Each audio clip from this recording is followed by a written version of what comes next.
جو برابر کا شخص ہو محبت میں وہ جو دیتا ہے آپ اس کے مقابلے میں اس کو وہی دیتے ہیں. رشتہ داریوں میں چلتا ہے، شادی پہ کسی نے سلامی دی تو آپ کہتے ہیں کہ ٹھیک ہے جب اس کا وقت آئے گا تو میں بھی دوں گا، تو آپ 100 روپیہ زیادہ دینے کی کوشش کرتے ہیں کہ میں اس سے جو ہے وہ بڑھ کر کے دوں.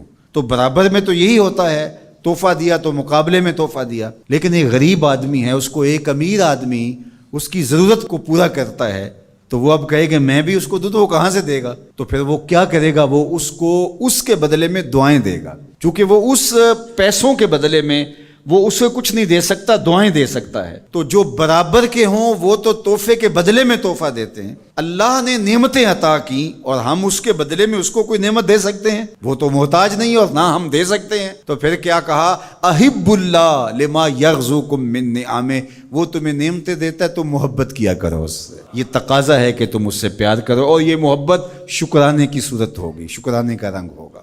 اس نے تمہاری محبت کے بغیر تم سے محبت کی، تمہیں تخلیق کیا، تمہارے مطالبے کے بغیر تم کو نعمتیں دی. اب تم سے کہا کہ تم بھی اب پیار کرو. اب جب تم پیار کیا تو یہ اس کا بدلہ کیا ٹھہرا؟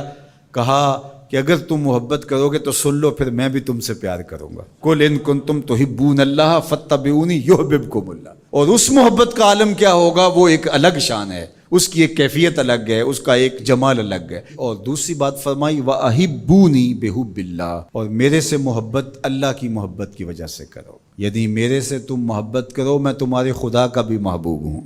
تو اللہ کی محبت کا نتیجہ اور اللہ کی محبت کا تقاضا یہ ہے کہ تم مجھ سے محبت کرو. اور حضور کی محبت امت پر لازم اور ضروری ہے، عقلاً بھی اور شرعاً بھی. فطرت بھی اس کا تقاضا کرتے ہے کہ حضور سے محبت کی جائے.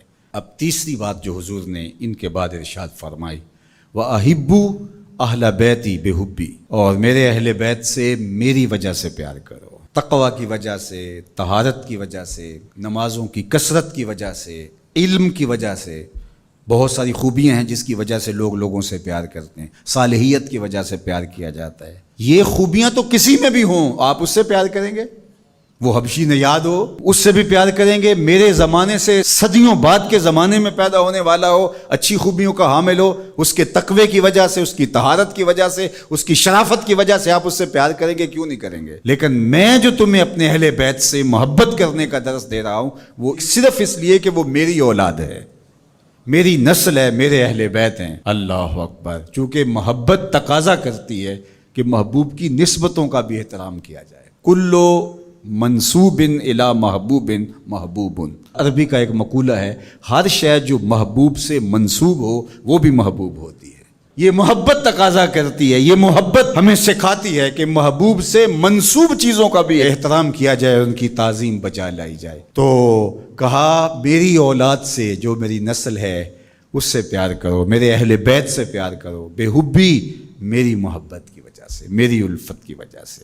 اس لیے علماء نے اس حدیث کی شرح میں لکھا کہ حضور کی اولاد سے محبت علامت ہے حضور علیہ الصلوۃ والسلام سے محبت کی، اور حضور علیہ السلام کی محبت علامت ہے اللہ تعالیٰ کی محبت. کوئی اللہ سے محبت کا دعویٰ کرتا ہے اور رسول کریم کی محبت اس کے سینے میں موجود نہیں ہے تو پھر یہ طے شدہ ہے کہ اس کی اللہ کی محبت قابل قبول نہیں ہے اور ناقص ہے، ہو ہی نہیں سکتا. اور اگر کوئی حضور علیہ السلام سے محبت کرتا ہے اور حضور کے اہل بیت سے محبت نہیں کرتا تو پھر سمجھ لو حضور علیہ السلام کے ساتھ اس کی محبت محض ایک ڈھونگ ہے. اپنے آپ کو منوانے کے لیے حضور کی محبت کا ڈھونگ رچا رہا ہے. حقیقی محبت حضور کے ساتھ اس کو ہو ہی نہیں سکتی اگر حضور کی اطرت کے ساتھ محبت، حضور کی اولاد کے ساتھ محبت نہیں ہے. اور اسی طرح یہ بات بھی سمجھ لیں کہ حضور کے اصحاب سے محبت یہ تقاضا ایمان ہے. اگر صحابہ کا ذکر قلب کی تکلیف کا سبب بنتا ہے اور طبیعت میں گھٹن پیدا ہوتی ہے تو پھر سمجھ لو کہ حضور علیہ السلام سے جو محبت کا رشتہ ہے، حضور علیہ السلام سے جو الفت کا ربط ہے وہ بہت کمزور ہے اور محبت قابل قبول ہی نہیں ہے حضور کی اگر اصحاب رسول سے پیار نہیں. حضور کے مشکات نبوت سینہ نور سے پھوٹنے والی کرنیں ہیں اصحاب رسول صلی اللہ علیہ وآلہ وسلم. اسی طرح حضور کی نسل ہیں، حضور کا جزو بدن ہے حضور کی اولاد اور حضور کی نسل. فاطمہ میرے جگر کا ٹکڑا کہا گیا، حضور نے فرمایا بضعۃ منی، میرے جگر کا ٹکڑا ہے. اور حسنین کریمین کے لیے حضور نے کہا کہ یہ میرے بیٹے ہیں، ابنی ھذا سید، یہ میرا بیٹا ہے. حضور علیہ الصلوۃ والسلام کی نسل حضور کی شہزادی حضرت سیدہ زہرا پاک سلام اللہ علیہا کی طرف سے جاری ہوتی ہے، اور حضور کی اولاد ہے، اور حضور نے ان کو اپنا بیٹا قرار دیا، اپنے سبط قرار دیا، اور ان کو حضور سونگتے تھے، چومتے تھے، اللہ اکبر، ان کے گلے چومتے، پیشانی چومتے۔ اور حضرت امام حسین رضی اللہ تعالی عنہ کے لیے تو جو پیار زمانے نے دیکھا وہ تو ایک انوکھا پیار تھا۔